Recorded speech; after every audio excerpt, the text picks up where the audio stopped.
Temperatures looking at the low to mid 70s for lows tomorrow morning, so a warm, kind of wet night out there. And the Father's Day forecast here for you, we're looking at about 80 at 9 o'clock here. Let Dad sleep in. We don't have to get him up at 7, 8 o'clock or so. So at 9 o'clock, we will have some scattered showers along the coastline. A lot of that moves inland, however, can't rule out near the coast. I just think it'll be more focused a little bit farther inland towards the late afternoon, maybe the chance for showers along the coast through about maybe lunch times or so, and then around 5 o'clock, mostly cloudy skies. Now let's time it out here on weathercast. So watch this. So this is the morning hours. See some pockets of heavy rain and downpours. Some not seeing any, but we'll see some around there for the coastline.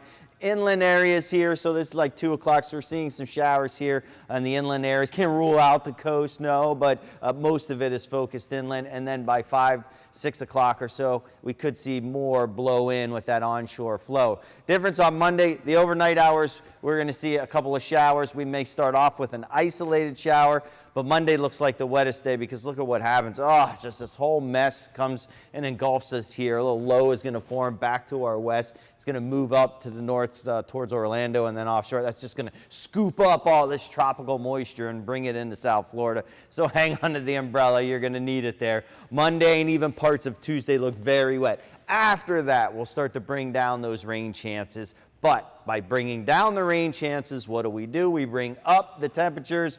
Wednesday and Thursday, we're back into the 90s. Tropics, very quiet. We'll keep an eye on this area here. Again, a little low is going to develop. It's not really tropical here, more so in the mid-levels, but we'll keep an eye on that since it's the only cloud cover we got going in those areas. Boating forecast, scattered showers out there too, and some lightning storms. Be careful of that, and you might be able to squeak out a little time at the beach. 7-day forecast. Again, the wettest day will be Monday. We slowly taper off those rain chances and crank up the heat by the end of the week.